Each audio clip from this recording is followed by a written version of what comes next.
જય શ્રી કૃષ્ણ, જય દ્વારકાધીશ મિત્રો। આજે આપણે અધ્યાય 18નો ત્રીજો શ્લોક સમજીશું। ત્યાજ્યમ દોષ વદિત્યે કે કર્મ પ્રાહુ મનીષિણ્ય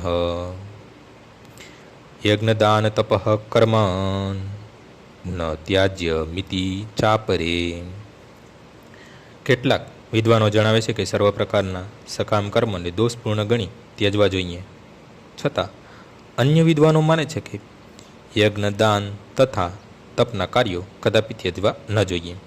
વૈદિક સાહિત્યમાં એવા અનેક કર્મ છે કે જેના વિશે મતભેદ છે।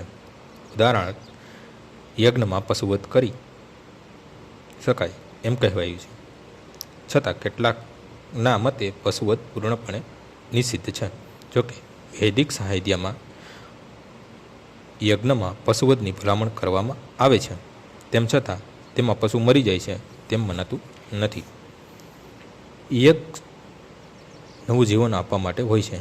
કોઈ વખત યજ્ઞમાં મારી નાખેલા પશુને પુનઃ નવું પશુ જીવન પ્રાપ્ત થાય છે, અને કેટલીક વખત તે પશુ તત્કાળ મનુષ્યોની પ્રાપ્ત કરે છે। પરંતુ આ બાબતમાં ઋષિઓ વિભિન્ન મત ધરાવે છે। કેટલાકના મતે પશુ હત્યા કરવી ન જોઈએ, અને કેટલાક કહે છે કે વિશિષ્ટ યજ્ઞ માટે તે શુભ છે। હવે સ્વયં ભગવાન યજ્ઞ કર્મ વિષયક વિભિન્ન મત વિશે સ્પષ્ટીકરણ કરી રહ્યા છે।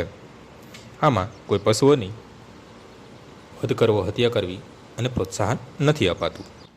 આજનો શ્લોક અહીં પૂર્ણ થાય છે। આવતીકાલે ફરીથી સવારે 6 વાગ્યે મળીશું। જય શ્રી કૃષ્ણ।